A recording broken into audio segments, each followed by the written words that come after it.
My family said, "You're not welcome at Christmas. It's only for parents now." Those words didn't just land, they knocked the air out of me. One second, I was standing in my parents' warm kitchen. The next, I was staring at people I'd loved my whole life as they quietly erased me from the holiday table. No argument, no hesitation, just a clean cut. I didn't cry. I didn't beg. I simply smiled, small, sharp, and dangerous. Because the moment they shut that door, something else opened. And what happened next? None of them were remotely prepared for. Before I continue, hit that like button. Drop your city in the comments.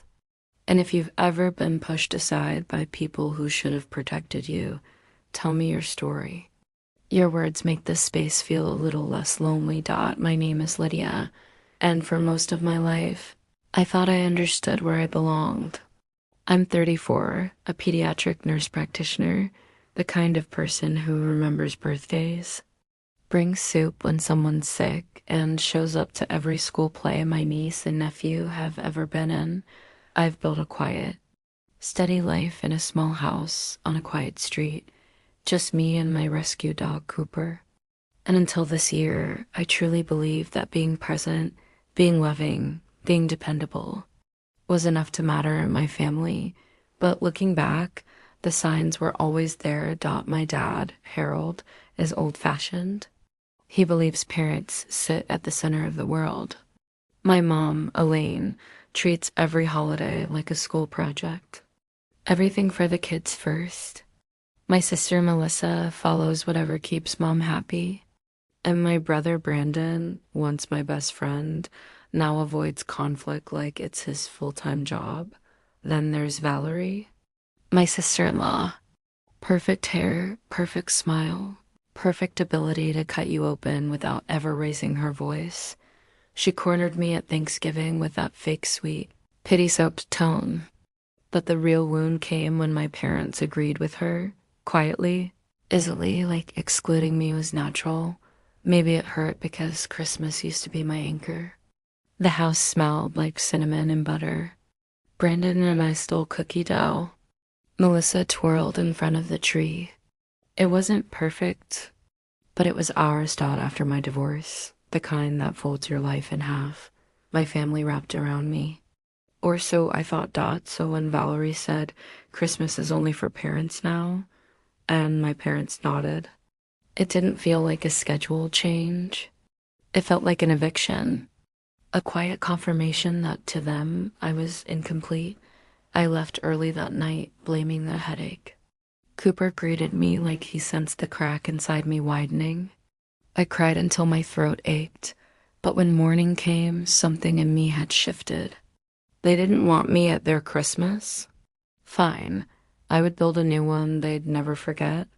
I made coffee the next morning, the house washed in cold winter light. For the first time in years, the silence felt clean. No judgment, no pity, no Valerie, and somewhere between sips, a thought hit me. I don't have to accept this.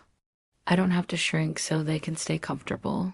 I opened my laptop, typed without thinking. Christmas getaway, holiday cruise, solo travel in December. Then I saw it, a 12-day Caribbean holiday cruise leaving December 20th.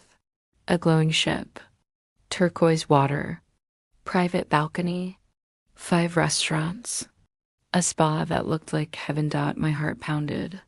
My fingers hovered. It was reckless, expensive, impulsive.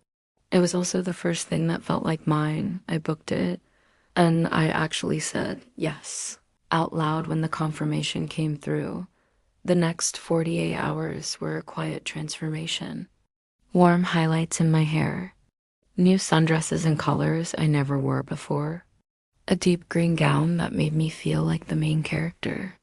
People said I looked radiant, and for once, I believed them.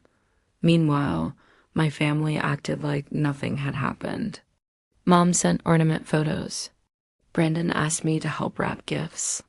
Valerie sent a message about matching pajamas. Not one apology. Not one question about how I was. They thought I'd accepted my place outside the circle. They had no idea I was planning my escape. A week later, I zipped my suitcase and whispered to Cooper, "This year, Christmas is mine." When I landed in Miami, the sky felt like a blank page. At the port, the ship towered above us, gleaming white and enormous. This wasn't a vacation. It was proof that I existed, with or without their approval. I stepped onto the deck. The ocean stretched out, deep and blue. I breathed in salt air and felt something inside me loosen. That night, in my emerald dress, I walked into the dining room alone and felt seen in a way I hadn't in years. I posted a photo from my balcony. Caption: choosing myself this Christmas. My phone exploded. Mom. Lydia, this seems excessive. Brandon: wow, didn't know you were going anywhere. Melissa: are you okay? Why didn't you tell us? Valerie: interesting choice for the holidays. I didn't reply. The next morning, I posted a photo of the ocean and my coffee. More messages. Longer ones. Panicked ones. Mom. People are asking why you're not here. Valerie: you're making this weird. Brandon: tone it down. Dad is confused. Tone it down. I almost laughed. Later, my friend Ava called. You look incredible, she said. And they're losing their minds, aren't they? Should I feel bad? I asked. No, they created this. You're just not hiding anymore. And she was right. In St. Thomas, I posted a beach photo. The backlash grew. In St. Martin, I swam with turtles and posted a clip. More guilt messages came. In the Bahamas, a dolphin named Luna pressed her nose to my cheek. I posted the picture with the caption, "She showed me more affection in 5 seconds than some people did all year." That one broke something in them, but I stayed silent. And for the first time in a very long time, I felt peace. Then came the message that finally shifted everything. Mom, we need to talk when you get home. We went too far. I didn't reply, because sometimes silence is the only language people understand.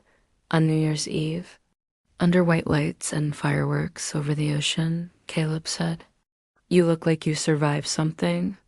I did, I answered, and I'm done apologizing for it. When the ship docked on January 1st, my stomach tightened. I expected a quiet ride home. Instead, my entire family was waiting. Their faces were tight, exhausted, weighted by 2 weeks of confronting themselves. At home, we sat in the living room. The Christmas tree still glowed behind them. My dad spoke first. "We were wrong," he said softly. "We hurt you." "No," I said. "You didn't think of me at all." My mom cried. "We want to fix this." Valerie swallowed. I acted like having kids made me better. I was cruel.